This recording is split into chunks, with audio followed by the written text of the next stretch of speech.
Begitu mereka bercerai, suaminya menikah dengan wanita lain. Dan wanita ini memuliakan suaminya hingga Allah kasih subhanallah dari orang yang tadinya pendapatannya biasa menjadi orang yang sukses. Si perempuan menikah lagi dengan pria yang lain yang berkecukupan, ternyata wanita ini menjalani siksa dalam hidup. Baru dia melihat kelebihan-kelebihan suami yang begitu mulia. Kalau kita bisa naikkan sedikit suara kita, maka seimbang. Disitulah keseimbang. Tapi kalau suara istri kita keras, kitanya tambah menurun. Kita memberikan kesempatan untuk ditindas. Tadi Mbak Nuning menukil ucapan sebagian orang mengatakan bahwa jodoh kan hak prerogatif Allah. Betul nggak? Sudah ditentukan oleh Allah. Lalu kita bertanya, mana dalilnya? Ada nggak dalilnya dari Quran maupun dari Sunnah? Jadi kalau kita salah pilih, kesalahan kita. Jangan kalau kita berhasil memilih wanita yang baik, siapa dulu dong yang memilih. Begitu buruk. Begitu juga wanita kalau dapat laki-laki baik, siapa dulu dong yang milih mah. Tapi begitu gagal, ini kan takdir Allah. Bahaya nggak? Bahaya. Jadi manusia selalu yang baik dikembalikan padanya, yang buruk kepada Allah. Ini luar biasa, liciknya luar biasa. Jadi mari bersama-sama pada saat kita memilih pasangan laki atau perempuan, istikharah, minta sama Allah yang milihin. Jangan pacaran dulu. Sudah cinta sama cinta, ya Allah, jadikan dia buat saya, ya Allah. Saya pasti akan bahagia bersama dia. Insya Allah saya nggak minta yang lain. Begitu kawin, akhirnya alanar di atas api.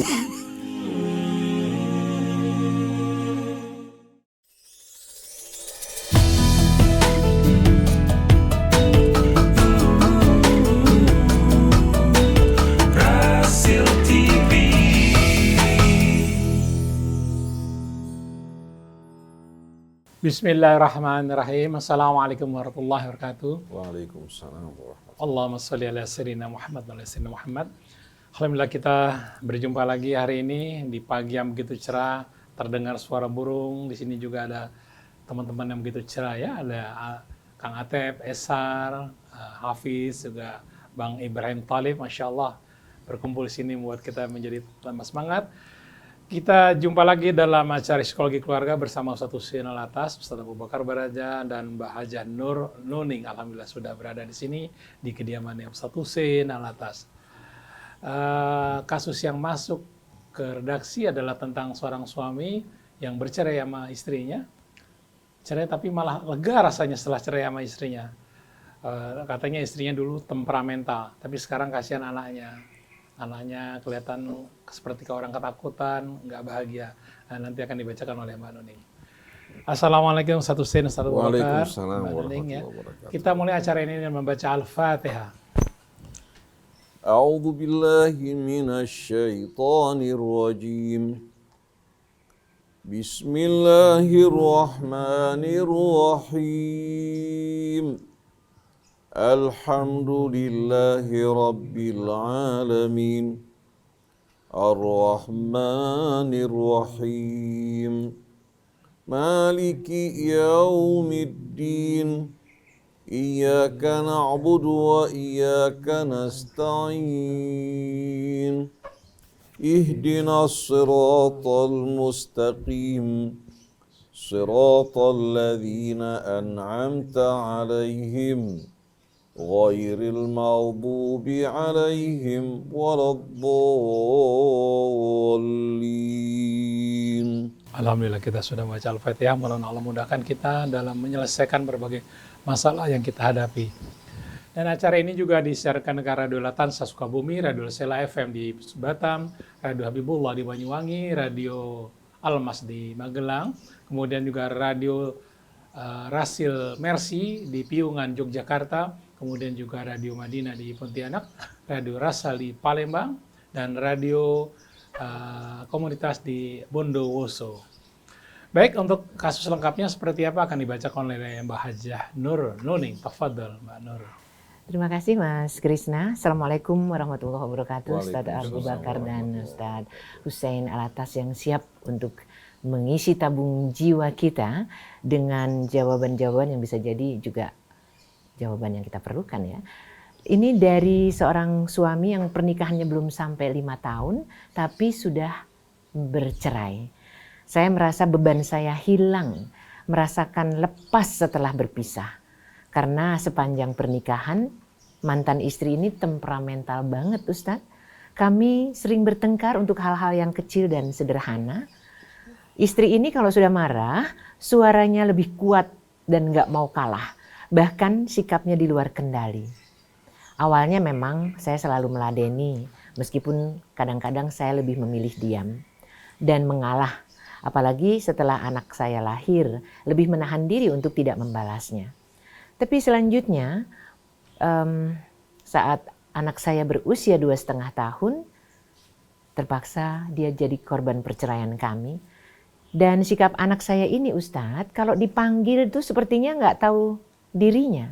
Sering mengalami ketakutan-ketakutan pada momen-momen dan situasi tertentu. Ya, saya di satu sisi mengalami kenyamanan dengan perpisahan ini, tetapi ketenangan yang saya alami di sisi lainnya anak saya jadi korban dari situasi ini. Ustadz, bagaimana saya ke depannya harus bersikap? Karena saya dulu di usia 1 tahun itu juga sudah ditinggalkan ayah dan ibu saya yang sudah bercerai. Apakah saya memilih pasangan ini salah atau karena keturunan dari orang tua yang berpisah di usia saya yang baru 1 tahun waktu itu? Mohon pencerahan. Ya, silakan Ustadz. A'udzubillahi minasyaitonirrajim. Bismillahirrahmanirrahim. Alhamdulillahi rabbil alamin. Hamdan katsiran thayyiban mubarakan fi kama yuhibbu rabbuna wa yarda. Allahumma shalli wa sallim wa barik ala abdika wa rasulika sayyidina wa nabiyyina Muhammadin wa alihi wa sahbihi wa sallim. Subhanak la ilma lana illa ma 'allamtana innaka antal alimul hakim wa la haula wa la quwwata illa billahil aliyyil azim. Rabbana atina min ladunka rahmah wa hayyi' lana min amrina rasyad. Allahumma hdina subulas salam wa akhrijna minadh dhulumati ilan nur wahdina ila siratikal mustaqim. Amma ba'du.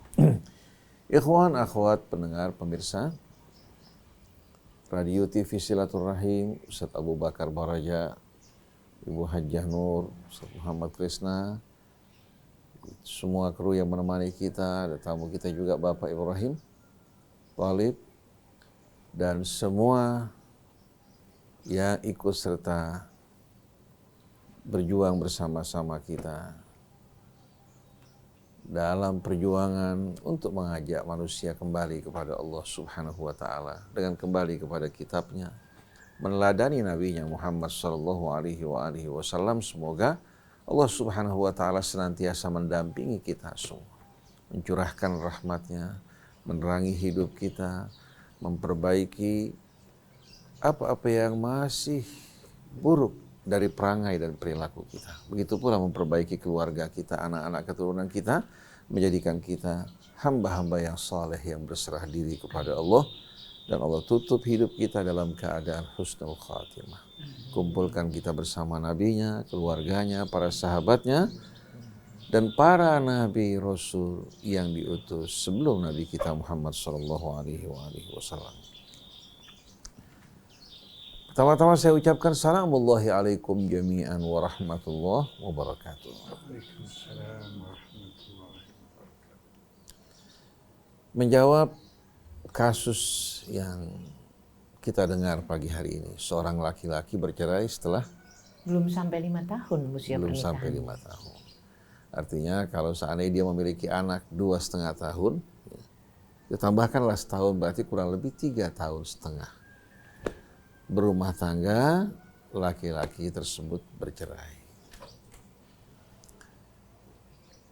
Perceraian disebabkan karena istrinya temperamental, emosional.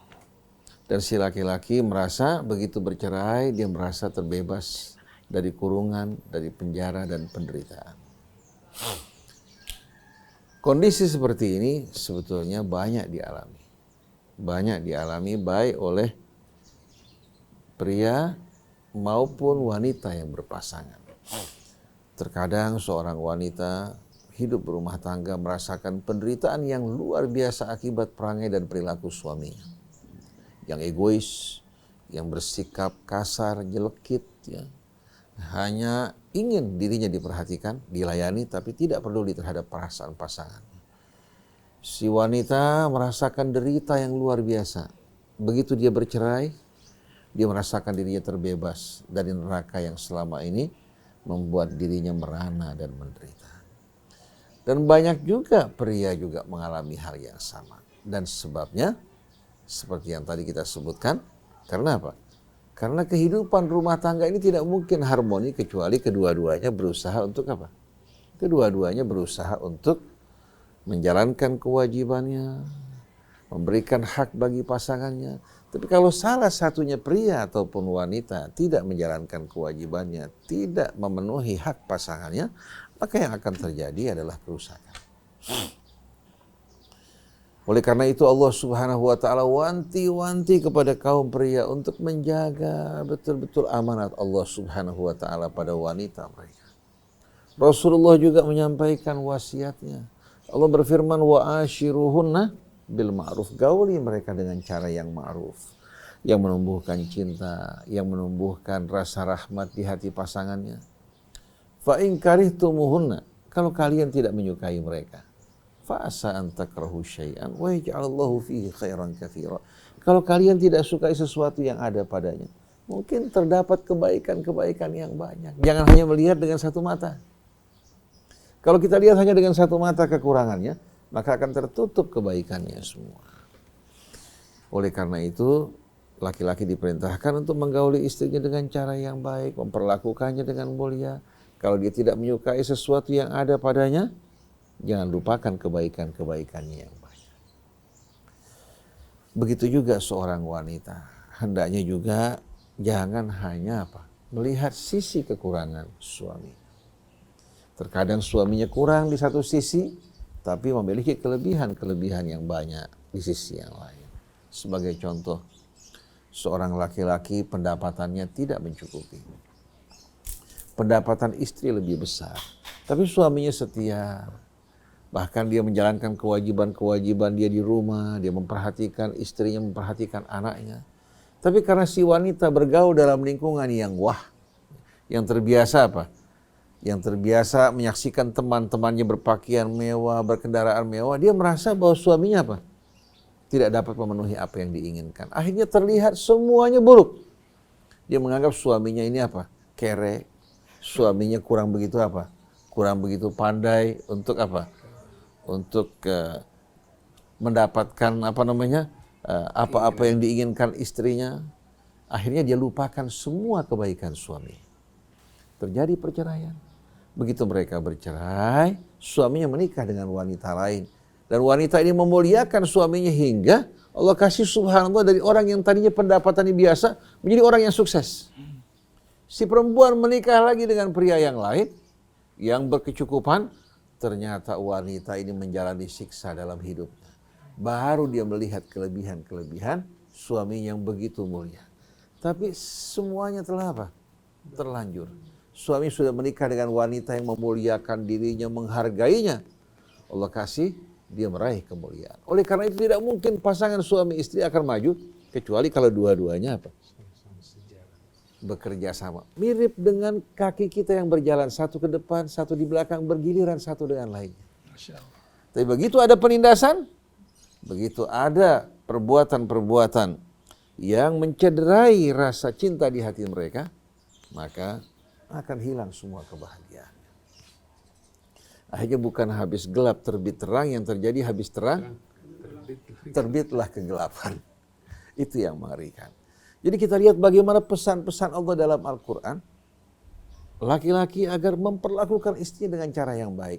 Apabila wanita ini wanita baik dan mulia, diperlakukan dengan baik, niscaya akan niscaya akan menghargai kebaikan suaminya. Kecuali kalau wanita ini memang jiwanya rendah dan hina. Setiap kali suaminya berbuat baik, menghargainya, si istri merasa memang kamu patut melakukan hal tersebut. Dia merasa memang seharusnya kamu berbuat seperti ini. Kamu masih belum cukup. Kamu masih belum betul-betul menjalankan kewajiban kamu. Seperti pepatah Arab, idza anta akramtal karima malaktahu wa in anta akramtal laima tamarrada. Kalau kamu muliakan orang mulia, dia semakin tertawan, semakin menghargai kamu. Tapi kalau orang hina kamu muliakan, dia merasa apa? Kamu takut padanya. Seolah-olah apa yang kamu lakukan ini apa? Merupakan satu keharusan tanpa melihat kewajiban dia. Nah, kalau seandainya seorang laki-laki berpasangan dengan wanita yang rendah seperti ini, ya, maka jangan harap dia akan menemukan kebahagiaannya. Semakin lama dia bersamanya, semakin dia akan merasakan penderitaan dan kehancuran. Begitu juga seorang wanita. Di saat dia berpasangan dengan laki-laki yang mulia, apabila dia taat, dia perlakukan suaminya dengan mulia, suaminya akan semakin menghargainya.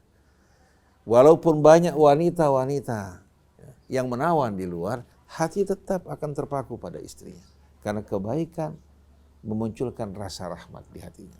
Tapi sebaliknya, apabila suaminya orang-orang yang hina, ya, bukan dari kalangan yang mulia jiwanya, di saat istrinya bersikap baik padanya, justru apa? Membuat dirinya semakin menekan. Dia tekan istrinya di luar, lalu dia hidup bebas bersama wanita-wanita di luar. Nah, pria semacam ini tidak layak untuk didampingi. Banyak wanita-wanita salihah karena dipaksa kawin oleh orang tuanya dengan seorang laki-laki yang berkecukupan, si wanita dianiaya. Dia merasakan kamu tuh beruntung kawin sama saya. Kalau tidak kamu akan di pinggir jalan. Dia beranggapan kebahagiaan ditentukan oleh apa? Seolah-olah dia terangkat martabatnya dengan pernikahan tersebut. Dalam keadaan jengkel, kamu tuh beruntung. Kalau kamu nggak kawin sama saya, di mana kamu tinggal? Orang tua kamu tinggal di gang-gang yang sempit. Mana pernah kamu menikmati kendaraan yang baik, kehidupan yang mewah seperti ini? Akhirnya dia tidak menghargai istrinya, tapi justru teman-teman yang tidak baik di luar yang dihargai. Nah, kalau wanita berdampingan dengan pria semacam ini, secepatnya untuk apa? Untuk berpisah dengan laki-laki seperti ini. Karena hidupnya akan hancur. Oleh karena itu, rumah tangga yang bahagia harmoni hanya apabila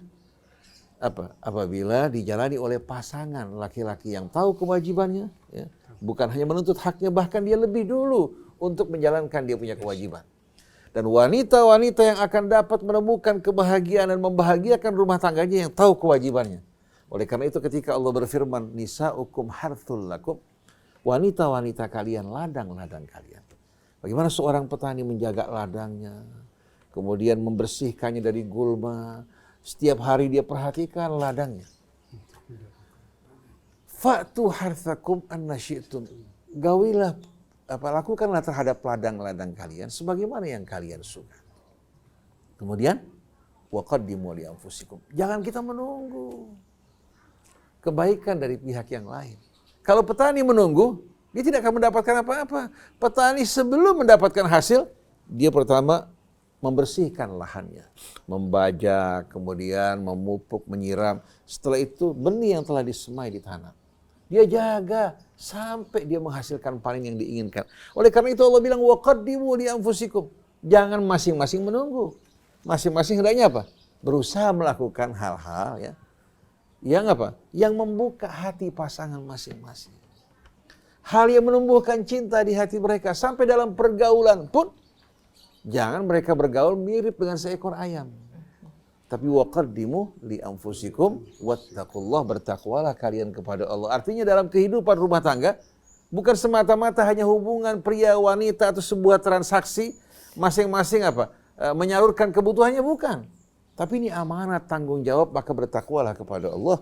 Suami bertakwa dalam menggauli istrinya, begitu pula istri dalam menggauli suaminya bertakwa kepada Allah dengan penjagaan dari Allah Ta'ala. Karena mereka bertakwa kepada Allah, maka tidak akan ada satupun yang akan membahayakan mereka.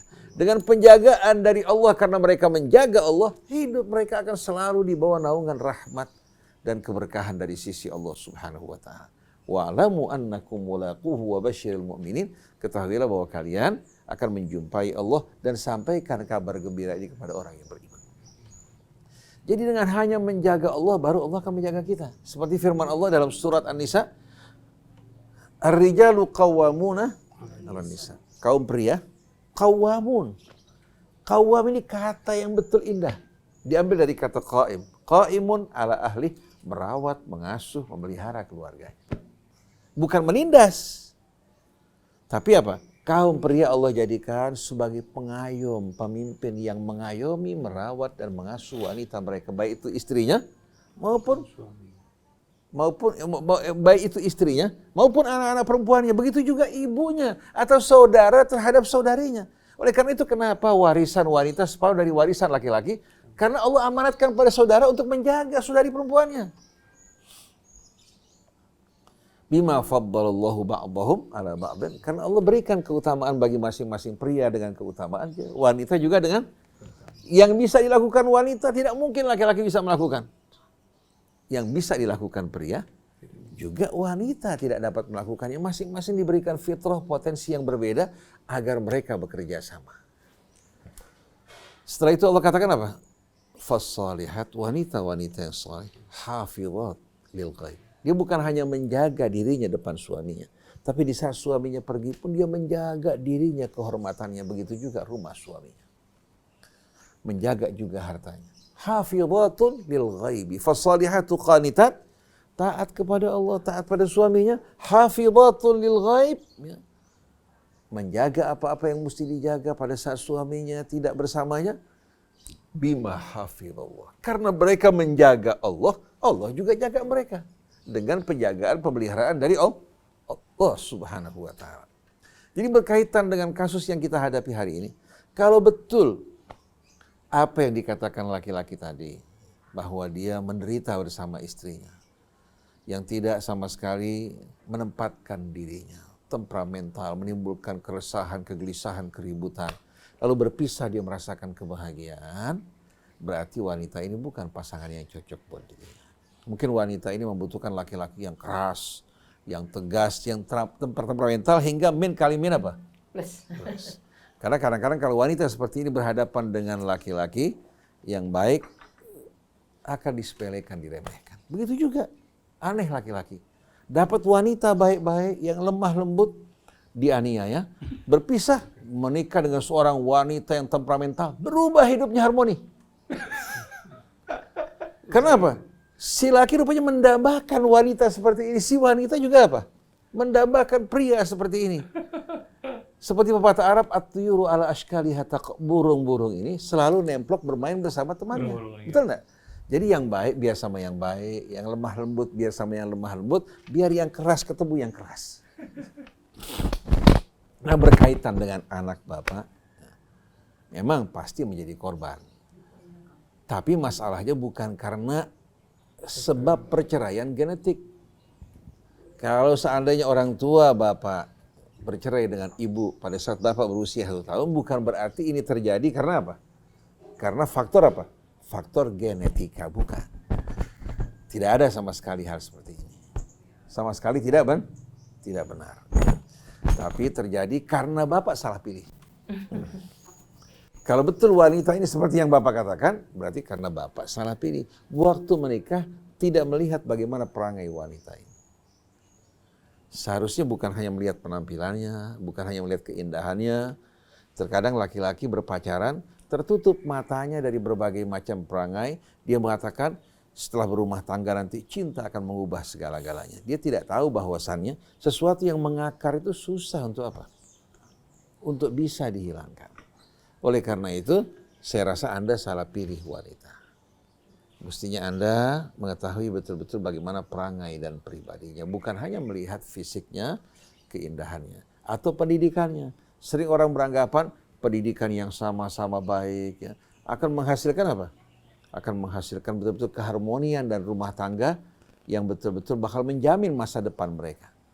Ini semua sama sekali tidak benar. Tapi kebahagiaan akan datang dari pria yang bertakwa, yang soleh, dengan wanita yang bertakwa dan soleh. Seperti sabda Nabi, wanita dinikahi karena beberapa sebab. Tunkahul mar'ah, ya, li arba. Pertama, li jamaliha. Karena apa? Kecantikannya. Jadi ada yang menikah sebabnya kecantikan. Kemudian yang kedua, li maliha, karena hartanya. Jadi matanya fokus pada apa? Harta, dia lupa pada perangainya. Yang ketiga, wali hasabiha, karena statusnya, nasabnya. Lalu Rasulullah mengatakan fadhfar bidzatid din taribat yadak. Fadhfar bidzatid din. Carilah peruntungan kebahagiaan kamu pada wanita yang betul-betul apa? Mutadayyinah, beragama dan takut pada Allah. Taribat yadak artinya apa? Kalau kamu tidak mau, kedua tanganmu akan berlumuran tanah. Maksudnya apa? Hina. Terhina. Orang kalau menikah dengan seorang wanita karena cantiknya, maka dia akan dipermainkan oleh kecantikan wanita tersebut. Akhirnya apa? Si laki-laki menjadi pelayan. Bahkan terkadang si perempuan ramah tamah, menyentuh pria lain, bahkan berdansa bersama-sama, si laki-laki tidak berani berbuat apa-apa. Takut kalau dia berkata-kata, nanti si perempuan mengatakan apa? Saya ceraikan kamu nanti. Kalau kamu nggak bisa menerima, ya, lebih baik kita berpisah. Ini banyak kejadian. Atau si laki-laki menikah karena hartanya. Pada saat dia menikahi seorang wanita karena hartanya, Allah akan jadikan hartanya sebagai fitnah. Berapa banyak laki-laki yang pandai berubah menjadi laki-laki yang idiot, blow on karena apa? Karena menikah dengan wanita disebabkan karena hartanya. Si wanita punya kelebihan dalam bidang harta kecantikan, tapi tidak memiliki apa? Tidak memiliki akhlak, etika. Dia merasa apa? Kamu tuh beruntung kawin sama saya. Kamu dulu kan datang gak punya apa-apa. Kamu terangkat dengan kawin sama saya. Antum bayangkan coba. Yang ketiga, status. Dia menikah dengan seorang wanita, ingin mengangkat status dan derajatnya karena nasab dan kedudukan wanita tersebut. Akhirnya dia sepanjang hidupnya tidak akan pernah naik. Tetap akan menjadi tangga. Karena dia rela untuk apa? Merendahkan dirinya di hadapan status. Akhirnya sepanjang hidupnya dia akan menjadi manusia kelas 2 atau kelas 3. Tapi kalau dia menikahi wanita karena agama dan akhlaknya, dia akan tetap menjadi manusia mulia.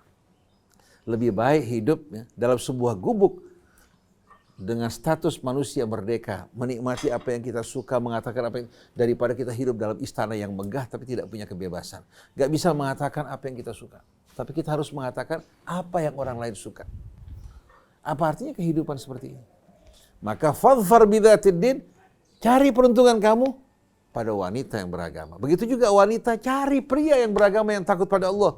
Taribat yadak, ini jawabannya. Kalau kamu mau, tidak mau, kedua tanganmu akan berlumuran tanah. Ini bukan berarti laki-laki dianjurkan menikah dengan perempuan tuh lihat cantiknya, lihat kekayaannya, lihat nasabnya, lihat agamanya, bukan.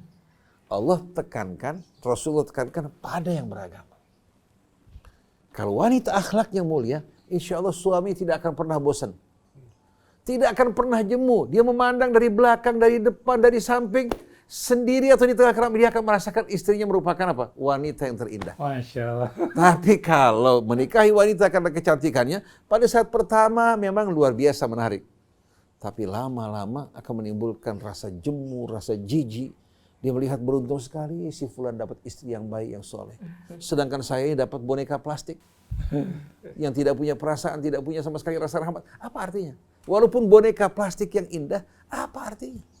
Begitu juga pria yang tampan, gagah, menawan, berharta, kalau tidak memiliki rasa rahmat di hatinya, apa gunanya? Oleh karena itu, dalam pernikahan ini jangan sekali-kali dengan gampang laki-laki menikahi wanita hanya melihat fisiknya, atau melihat hartanya, atau melihat katakan statusnya, tapi lihat kesolehan. Anda insya Allah akan dijamin hidup bahagia asal mendapatkan wanita soleh, dan Anda juga pria yang soleh. Jangan menuntut wanita yang baik-baik, sedangkan Andanya apa? Laki-laki yang bebas bermain ke sana kemari. Begitu juga sebaliknya wanita bila ingin hidup bahagia, hendaknya dia memilih wanita yang soleh, pria yang soleh, dan syukuri nikmat yang Allah berikan. Dan jangan pernah berkeluh kesah. Wallahu a'lam. Kalau kita memang harus menghadapi apapun yang terjadi di dalam perkawinan kita, sementara banyak di antara kita, Mas Krisna, yang berpikir bahwa jodoh kan dari Allah, hak prerogatif Allah. Berarti kalau aku diberikan jodoh yang seperti ini, apa dong yang harus dilakukan? Banyak ustadz yang bertanya seperti itu, tetapi sekali lagi pilihan ada di tangan Anda. Itu sebabnya di Islam ada perceraian. Apakah gerangan yang akan disampaikan oleh psikolog kita Abu Bakar Baraja? Mari kita simak. Bismillahirrahmanirrahim. Assalamualaikum warahmatullahi wabarakatuh. Waalaikumsalam warahmatullahi wabarakatuh. Alhamdulillah. nikmatnya ketika kita memahami diri kita sendiri. Nikmatnya kalau kita tahu siapa diri kita. Tapi rasanya bingung kita menentukan sesuatu ketika kita nggak tahu siapa diri kita. Saya laki-laki atau perempuan? Saya sebagai seorang suami atau sebagai seorang istri? Saya sebagai seorang anak ataukah saya seorang bapak? Atau bagaimanapun, karena dia tidak pernah mengetahui dirinya. Apa yang terjadi? Bingung? Karena tidak mengetahui statusnya, itulah yang membuat proses kehidupan tidak menentu. Diperalat.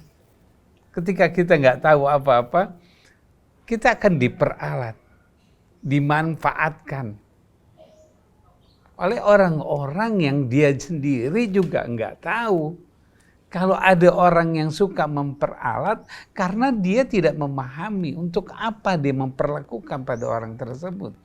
Jadi, ketika suami istri masing-masing tidak tahu dirinya, tidak tahu apa yang harus dilakukan, mendingan cari sama masing-masing yang tahu, agar supaya kehidupan rumah tangga itu damai. Benarkah ketika itu dia harus berpisah? Ketika sudah pisah, benar. Tapi ketika belum berpisah, sebaiknya bagaimana kita menyelesaikannya. Karena semua problem tersebut akan ada selesainya. Problem tersebut bisa diperbaiki ketika masing-masing mau menyadari. Ketika suara keras dari seorang istri, dia sadar bahwa suaranya itu akan mengganggu suami dan anak, akibatnya juga tidak baik, ya dia harus sadar, dia harus bisa merubah. Kalau mau bisa merubah, banyak latihan-latihan suara. Bisa juga nanti latihan bersuara, berkata-kata yang baik sama Bu Haja Nur. Karena melatih itu merupakan satu proses yang baik. Kalau kita tidak pernah mau melatih, ya kita terus terkena. Kita nggak tahu. Kalau kita lihat informasinya bahwa sang suami sendiri pernah mengalami ditinggal ayahnya, berarti ada sesuatu yang dia dengar selama kehidupan sama ibunya itu, dia nggak tahu apa yang terjadi. Mungkin saja si ibu sering melakukan tindakan-tindakan yang membuat emosi kepada anaknya. Si ibu itu emosi, memberikan emosi pada anaknya.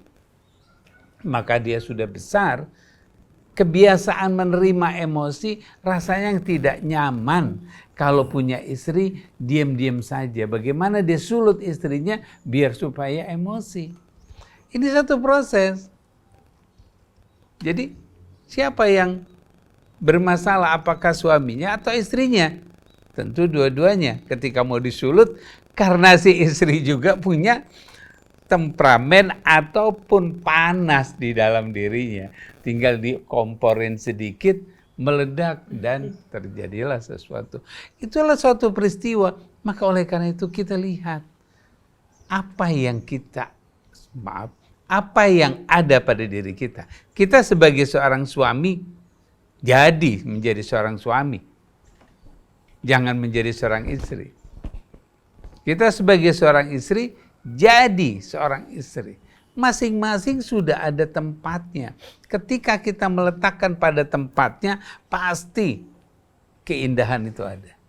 Tapi kalau kita sudah melompat pada tempatnya, kalau kita sudah pindah pada posisinya, nggak akan enak dilihatnya. Oleh karena itu kembali. Bagaimana dong kalau ini sudah terjadi? Jangan sampai terulang lagi. Ketika mau menikah lagi, mencari lagi, bukan salah mencari, perbaiki dulu. Perhatikan dulu. Kembali dulu pada dirinya. Jangan karena kita kesel sama istri kita yang sudah menikah lagi, yang dia sudah berpisah dengan kita, kemudian dia sudah menikah, kita akhirnya nggak peduli, kita cari wanita yang manapun masuk, terjadi lagi. Sama ketika istri juga gitu, ketika diceraikan oleh suaminya, kesel, akhirnya dia cari yang penting laki manapun jadi dah. Akibatnya seperti itu. Kembali kepada diri kita. Coba perhatikan dulu apa yang terjadi. Bukan mempermasalahkan istrinya. Kalau kita di sini, oh istrinya temperamen, oh istrinya suka marah-marah, suaranya lebih keras. Kita kembali pada diri kita. Apa yang membuat istri kita temperamen? Apa yang membuat istri kita kok lebih keras suaranya? Karena kita lebih lembut. Bisa nggak kita naikkan sedikit? Kalau kita bisa naikkan sedikit suara kita, maka seimbang. Disitulah keseimbangan. Tapi kalau suara istri kita keras, kitanya tambah menurun. Kita memberikan kesempatan untuk ditindas. Kita memberikan kesempatan untuk ditindas. Oleh karena itu, imbangi diri kita. Tapi kan saya orangnya tidak pernah suaranya keras. Saya orangnya tidak bisa terlalu berlebihan seperti istri saya itu. Bisa. Karena kita ada. Cuman menaikkan suaranya, panggil, melatih memanggil tukang roti di luar yang sudah mulai agak jauh, suara kita keraskan. Maka kita itu melatih. Akan keluar suara keras tersebut. Ketika nanti istri kita nanti yang keduanya mungkin agak keras sedikit, ya kita ingat manggil tukang roti, jadi suara kita kenceng, seimbang, sehingga kita lagi tidak akan tertindas. Kalau ini terjadi, insya Allah kelanggengan, karena itulah kesesuaian. Itulah kesesuaian, bukan kita mau ditindas. Oke, bagaimana dengan anak yang sudah terjadi sesuatu suaranya? Karena si anak masih usia dini, mungkin 1 tahun, 2 tahun tersebut, mendengar suara-suara yang seperti itu, si anak bengong melihat. Karena tidak lagi sesuai dengan sel otak yang terjadi pada anak pada saat dia sedang berkembang. Harusnya diberikan yang baik, suara yang lembut, sehingga sel tersebut tidak kaget-kaget. Maka saya teringat, jangan suka kagetin anak bayi. Katanya biar supaya anak bayi itu bisa bergerak, dikagetin. Sel otaknya berhenti.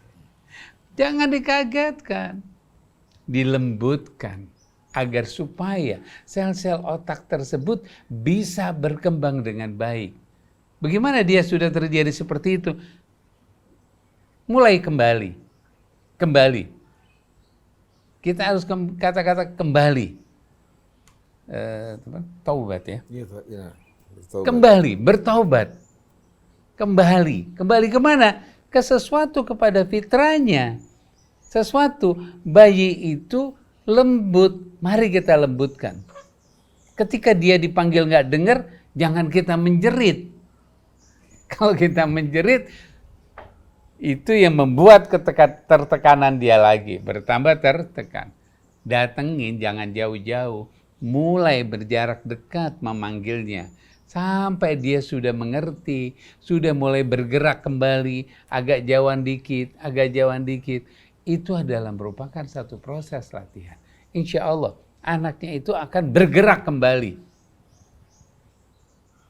Kemudian cari ibu yang benar-benar menjadi seorang ibu. Yang suaranya lembut. Sekarang si anak kalau di tangan ibunya bagaimana nih? Nggak ceritakan ya? Tadi si anak di tangan ibunya mungkin ya? Kalau 2,5 tahun biasanya masih di tangan ibunya. Tapi ini tadi di situ sama dia ya? Enggak disebutkan. Tapi bayangan kita kalau cerai 2,5 tahun tuh pasti ikut ibunya. Okay. Jadi, kalau dia sama ibunya, ya kita sering-sering datang. sering-sering mengambil, karena itu anak kita amanat juga. Ya, tapi kalau dia sama diri kalian, cari ibu yang baik, cari ibu yang baik. Ya, kalau tidak ya kita berdoa sama Allah agar supaya dia mendapat seorang suami yang bisa menundukkan ibunya, biar supaya ibu bisa lembut kembali. Hanya sebatas itu. Oleh karena itu, kembali. Saya teringat kata, kembali kemana? Kembali kepada diri kita, kembali kepada fitrah kita. Kalau kita kembali kepada diri kita, kembali kepada fitrah kita, maka sunnatullah itu akan berjalan dengan jalannya. Tapi kalau kita sudah lari, kita sudah menyimpang, kita sudah jauh dari fitrah kita teruskan, maka kita tidak pernah melihat diri kita sendiri. Kalau kita menjadi seorang yang ketakutan, kita seorang yang menjadi kerendahan, bukan fitrah, bukan sunnatullah.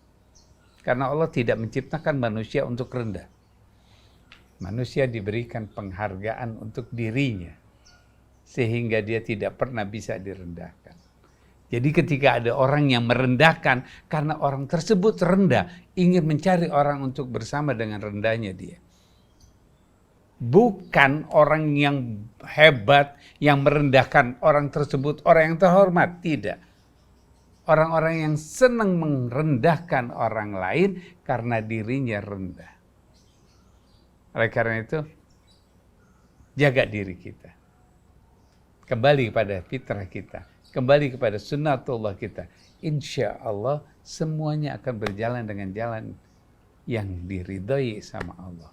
Insya Allah. Terima kasih. Wahai ayah dan bunda, tidakkah aku lahir karena cinta kalian? Lantas di mana kepedulian kalian? Aku selalu ketakutan, aku tidak kenal diriku sendiri.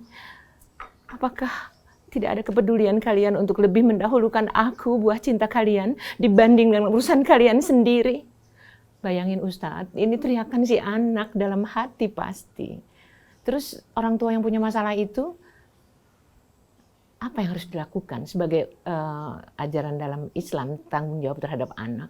Apakah masalah kita jauh lebih penting dibanding dengan kebutuhan si anak?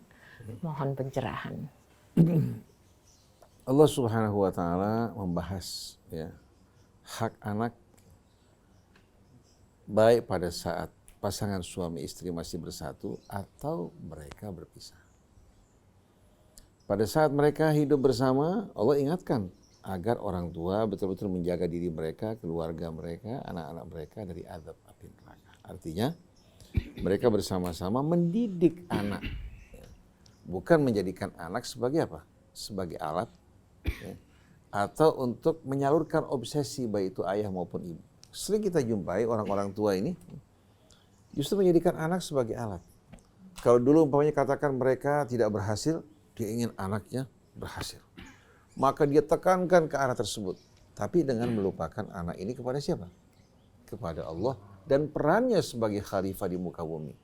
Mungkin si anak berhasil seperti yang diinginkan orang tua, tapi dia gagal dalam urusan lain. Gagal menjalankan tugasnya sebagai khalifah di muka bumi. Dan ini kejadian yang kita jumpai di mana-mana tempat. Oleh karena itu, pasangan suami istri,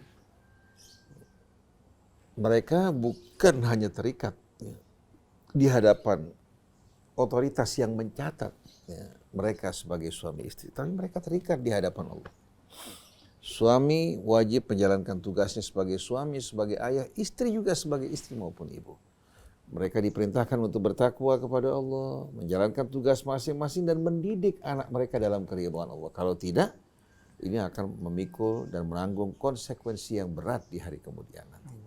Nah, kalau pasangan suami istri bercerai, coba kita renungkan dalam surat At-Talaq, firman Allah, askinuhunna min haitsu sakantum min wujdikum wa la tudarruhunna litudayyiqu alaihin wa in kunna ulati hamlin fa-anfiqu alaihinna hatta yadha'na hamlahun fa in arda'na lakum fa'atuhunna ujurahunna wa'tamiru bainakum bima'ruf wa in ta'asartum fasaturdi'u la ukhra liyunfiq dhu sa'atin min sa'atih wa man qudira alaihi rizquhu falyunfiq mimma ataahu Allah la yukallifullahu nafsan illa ma ataaha sayaj'alullahu ba'da usrin yusra. Ini terdapat dalam surah At-Talaq.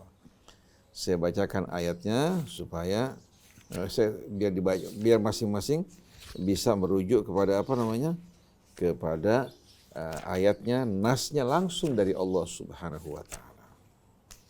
Ayatnya ayat 6 surah At-Talaq.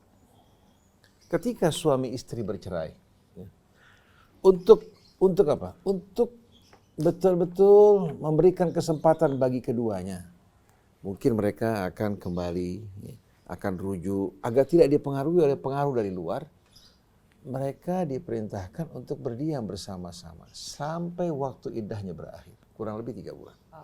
Jadi kalau suami mengatakan pada istrinya, saya ceraikan kamu, tidak boleh diusir, dipulangkan ke rumah orang tuanya. Tapi dia tetap tinggal di rumah bersama suaminya. Selama waktu iddah. Kewajiban nafkah juga pada suami. Dan istri disediakan tempat yang layak bagi dia, kan pisah ranjang, pisah kamar. Ya. Pada masa bercerai sampai iddah berakhir. Si wanita ditempatkan di tempat yang layak, jangan ditempatkan di kamar pembantu. Askinuhunna min haitsu sakantum. Tempatkan mereka ya sebagaimana tempat kediaman yang kalian diami. Kalau kamar cuma satu kan si istri bisa dalam kamar, dia tidur di mana? Di sofa kan bisa. Jadi jangan menjadi manusia hina pada saat akrab dekat dimanja istrinya, pada saat muncul kebencian dianiaya. Min wujdikum, sesuai dengan kemampuan kalian. Wala tudarruhunna litudayyiqu alaihin, jangan kamu ganggu mereka, sakiti mereka supaya mereka nggak betah tinggal di rumah. Jadi kalian nggak perlu ngusir, tapi dia yang angkat kaki karena nggak tahan sama kalian.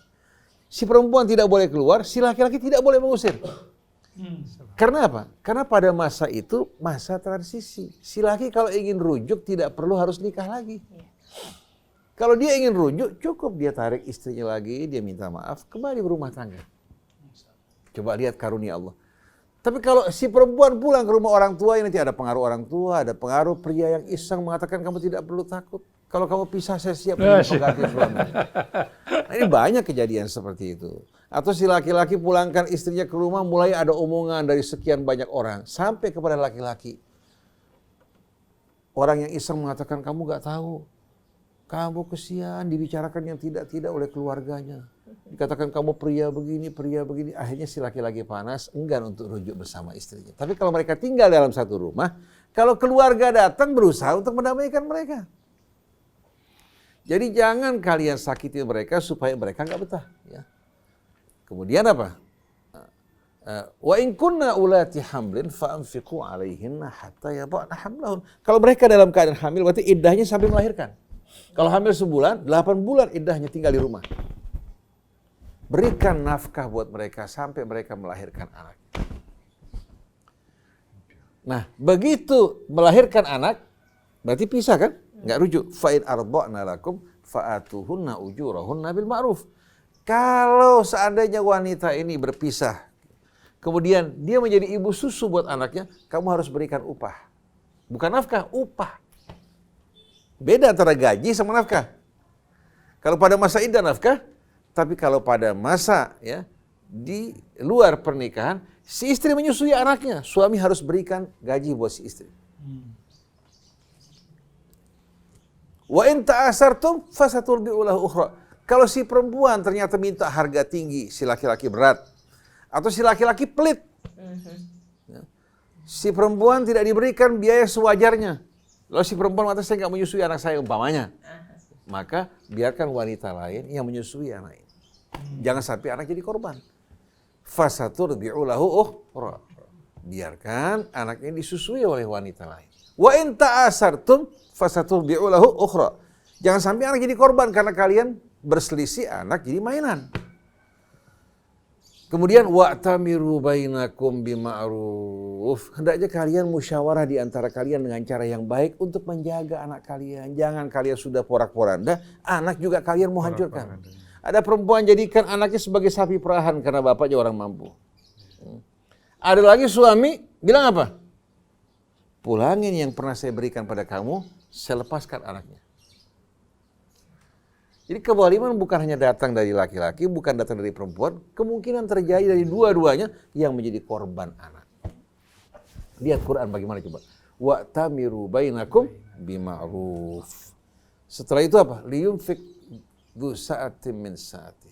Yang mampu, hendaknya dia mengeluarkan infak sesuai dengan kemampuannya. Jangan diukur, si Fuan cuma 1 juta. Orang kaya raya, punya kemampuan. Kalau dia bilang apa? Si Fulan cuma 1 juta diterima upah, masa kau minta 10 juta? Nah kalau seandainya dia ingin anaknya baik, rapi, dirawat sama ibunya yang terbaik, berikan nafkah yang wajar, nggak ada artinya buat kamu. Setiap orang yang punya keluasan, hendaknya apa? Dia memberikan sesuai dengan keluasannya. Kemudian Allah bilang apa? Wa man qudira alaihi rizquhu falyunfik mimma atahu Allah. Yang sempit rezekinya, dia keluarkan sesuai dengan kemampuan yang Allah berikan. La yukallifullahu nafsan illa ma ataha. Allah tidak akan membebani seseorang di luar kemampuannya. Sayaj'alullahu ba'da usrin yusra. Insyaallah habis susah, Allah mudahkan. Coba lihat dulu nih, bagaimana Quran membahas masalah ini, menjaga hak laki-laki, menjaga hak wanita, menjaga hak anak. Di mana kita akan menjumpai aturan yang begitu indah? Dalam Omnibus Law ada nggak? Cuma aturan Allah tidak pernah dipelajari. Dan ulama-ulama kita tidak menyampaikan ayat-ayat Quran. Akhirnya mereka melihat keganjilan-keganjilan pada fikih-fikih yang tidak bersumber dari kitab ilahi. Kita ingin bersumber dari kitab Allah, dari sunnah nabinya, akan terlihat keindahan ajaran Allah Subhanahu wa ta'ala. Kemudian sebagai tambahan Mbak Nuning, tadi Mbak Nuning menukil ucapan sebagian orang mengatakan bahwa jodoh kan hak prerogatif Allah. Betul nggak? Sudah ditentukan oleh Allah. Lalu kita bertanya, mana dalilnya? Ada nggak dalilnya dari Quran maupun dari Sunnah? Tidak ada. Orang-orang musyrik, waktu mereka mempersekutukan Allah, mengharamkan apa yang dihalalkan Allah, mereka bilang apa? Sayaqul ladzina asyraku law sya'allahu ma asyrakna wala abauna wala harramna min syai'. Orang musyrik bilang apa? Kalau Allah kehendaki dengan kehendaknya, Allah kan maha kuasa. Tidak mungkin kami ini musyrik. Tidak mungkin kami mengharamkan apa yang dihalalkan Allah. Begitu juga orang-orang tua kami. Dijawab oleh Allah, kadzalika kadzdzabal ladzina min qablihim hatta dzaqu ba'sana. Orang dulu juga sama alasannya seperti ini. Akhirnya mereka mendustakan azab kami, terkena azabnya. Allah bilang apa? Qul hal indakum min ilmin fatukhrijuhu lana. Apa kalian punya bukti atas dasar ilmu yang memperkuat alasan kalian? Silahkan bawa ke hadapan kami. In tattabi'una illa dhanna wa in antum illa takhrusun. Kalian hanya mengikuti dugaan dan meraba-raba. Enggak ada satupun nas yang mengatakan jodoh seseorang dikendalikan oleh Allah. Tidak ada sama sekali. Allah akan jodohkan. Tidak ada. Oleh karena itu ada pilihan. Kenapa Rasulullah bilang pilih wanita yang takut kepada Allah yang beragama? Kalau tidak kamu akan merana. Ada pilihan berarti ada kebebasan. Tapi kalau orang bertanya, Allah tahu nggak masalah ini? Allah tahu dengan ilmunya yang meliputi segala. Tapi pengetahuan Allah bukan berarti mengendalikan kamu. Ilmu Allah ya bagikan cermin. Kalau cermin hanya dapat mengungkapkan wajah kita apa adanya, bukan gara-gara cermin kita jerawatan. Emang kita jerawatan? Betul nggak? Bukan gara-gara cermin muka kita hitam. Itu memang cermin hanya menampilkan apa adanya. Nah, ilmu Allah meliputi segala sesuatu yang lalu, yang kini, dan akan datang. Tapi tidak mengendalikan perbuatan kita. Kalau kita salah pilih istri, salah pilih suami, yang salah kita. Kok Allah yang disalahkan? Nah, ini dia. Betul nggak? Sangat betul. Ini kan mengkambing hitamkan takdir Allah Subhanahu wa ta'ala. Jadi dalam hal ini, laki-laki kalau memilih perempuan, lalu hidupnya sengsara, salahkan dirinya. Begitu juga perempuan kalau kawin dengan seorang laki-laki sengsara, salahkan dirinya. Jangan salahkan apa? Allah Subhanahu wa ta'ala. Oleh karena itu ketika Allah berkata pada malaikat, aku akan menempatkan di muka bumi makhluk yang berstatus sebagai khalifah, artinya diberikan pilihan, diberikan kehendak untuk menentukan pilihannya. Maka malaikat protes, apa kamu akan tempatkan di muka bumi yang akan merusak dan menumpahkan darah? Karena mereka diberikan kehendak. Allah bilang, saya ini tahu apa yang kalian tidak tahu. Kalian hanya melihat sisi negatif manusia. Manusia ada yang memang menumpahkan darah, ada yang rela mengorbankan dirinya untuk kemanusiaan. Betul enggak? Betul. Ada orang yang memakan segala apa yang diharamkan Allah, ada yang rela untuk menahan lapar karena tidak mendapatkan sesuatu yang halal. Dia berpuasa dari mulai subuh hingga terbenam matahari. Dia menginfakkan hartanya, peduli terhadap orang-orang yang susah. Jadi manusia ini bisa saja menjadi orang-orang yang ingkar, bisa menjadi manusia bahkan lebih mulia dari malaikat. Jadi kalau kita salah pilih, kesalahan kita. Jangan kalau kita berhasil memilih wanita yang baik, siapa dulu dong yang memilih. Begitu buruk? Begitu juga wanita kalau dapat laki-laki baik, siapa dulu dong yang milih mah. Tapi begitu gagal, ini kan takdir Allah. Bahaya nggak? Bahaya. Jadi manusia selalu yang baik dikembalikan padanya, yang buruk kepada Allah. Ini luar biasa, liciknya luar biasa. Tilka idzan qismatun diza. Nah, dalam hal ini kalau seandainya umpamanya seorang laki-laki mau menikah. Ya Allah, saya nggak tahu memilih wanita yang sesuai buat saya. Saya serahkan pilihannya kepada kamu ya Allah. Kalau seandainya wanita yang saya akan pilih ini wanita yang menjadi pasangan saya yang baik, yang cocok untuk saya, tolong mudahkan. Kalau tidak, tolong gantikan dengan yang lain. Dia lamar, nah di situ peran Allah. Karena kita minta Allah yang milihin. Betul nggak? Seperti kita mau beli barang, kita serahkan pada ahli, tolong pilihkan buat saya dong. Ini ahlinya siapa? Allah. Begitu dia lamar, ternyata ditolak, nah berarti bukan pasangannya. Dia istikharah lagi minta melamar yang lain. Ya, kan mata dia bisa melihat baik, tapi Allah belum tentu. Belum tentu apa? Ilmu Allah Subhanahu wa Ta'ala mengatakan baik seperti kita. Lamar lagi yang kedua, masih ditolak. Jangan sedih. Jangan sedih. Berarti bukan pasangan kamu yang sesuai. Cari lagi yang lain, istikharah, melamar yang ketiga, ditolak lagi, jangan putus asa. Kamu alhamdulillah sebagai laki-laki bisa melamar ke sana kemari, betul enggak? Enggak menunggu. Nah, begitu melamar lagi yang lain, ya, dengan istikharah Allah berikan apa yang dia inginkan dan dimudahkan. Itu pilihan Allah. Saya menikah berkali-kali, saya lamar sana, lamar sini ditolak. Allah kasih begitu melamar istri saya, lihat mukanya nggak pernah. Karena takut kalau sampai mata salah pilih. Begitu kelar menikah, baru ketemu. Allah kasih alhamdulillah, susah kita rasakan bersama. Kebahagiaan kita nikmati bersama. Dan saya yakin bahwa ini pilihan Allah. Karena saya minta Allah pilihkan buat saya. Kalau kita pilih sendiri, akhirnya kita pilih ya. Kita anggap ternyata pasangan kita yang baik, ternyata apa? Ternyata di balik apa yang kita tahu, terdapat akhirnya kita merasa bimbang, gelisah. Jangan-jangan saya salah pilih ini. Betul enggak? Jadi mari bersama-sama pada saat kita memilih pasangan laki atau perempuan, istikharah, minta sama Allah yang milihin. Jangan pacaran dulu, sudah cinta sama cinta, ya Allah, jadikan dia buat saya ya Allah. Saya pasti akan bahagia bersama dia. Insya Allah saya nggak minta yang lain. Begitu kawin, akhirnya alanar di atas api. Jadi clear ya, ikhwan akhwat, bahwa apa yang kita pilih itu semua menjadi tanggung jawab kita sendiri terkait dengan pasangan yang kalau misalnya berat banget, jangan bilang, ya kan jodoh dari Allah. Itu sama sekali setelah bahasan Ustadz Hussein, mudah-mudahan membuat kita betul-betul siap menjadi seorang ayah atau ibu. Tapi jangan sekali-kali korbankan anak hanya demi ego kita semata atau ketidaksabaran semata. Dan kalau cuma 1 menit kayaknya Pak Abu Bakar boleh tambahin deh. Bismillahirrahmanirrahim. Kita lihat semuanya saling membenarkan dan mencari kesalahan. Apalagi kalau sudah tidak berdaya, kita akan salahkan Allah. Inilah satu proses di mana seseorang tidak pernah mengetahui. Yuk, kita kembali lagi. Seperti yang tadi saya katakan, kembali lagi. Kita tidak akan bisa menyalahkan anak kita atau kita tidak mempermasalahkan. Setiap kali kejadian yang tidak menyenangkan buat diri kita, setiap kali sesuatu yang tidak kita sukai, sebaiknya kita berusaha untuk merubah. Kita harus bisa merubah. Bagaimana perubahan itu yang bisa menyenangi. Kalau sesuatu yang tidak menyenangi, di dalam diri kita nggak suka, kita nggak menyukainya, insya Allah, Allah juga tidak menyukainya. Karena diri kita itu ciptaan Allah yang murni, yang baik, yang indah. Oleh karena itu, perhatikan. Sesuatu yang kita nggak sukai, tolak. Sesuatu yang kita menyukainya, ambil. Bukan karena sudah terpaksa, tetapi bagaimana berpikir yang indah, yang menyenangkan, yang baik. Tentu yang kita sukai karena itu halal. Kalau tidak halal, pasti tidak akan pernah ada yang namanya nikmat. Walaupun kita suka, tidak akan bisa nikmat.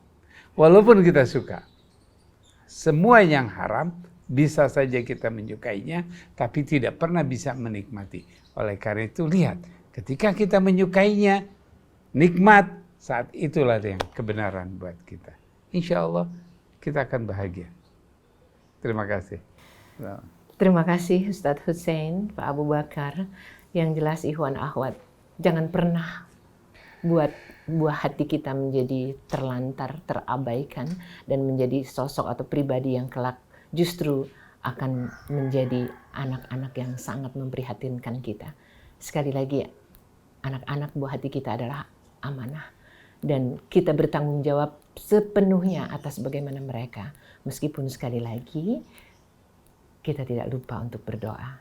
Mudah-mudahan sabar ya untuk yang mengalami nasib kurang lebih sama ya Mas Krisna. Karena kadang-kadang ego kita tuh lebih tinggi daripada kewajiban kita. Sayang waktunya sudah habis, jadi silakan kita akhiri.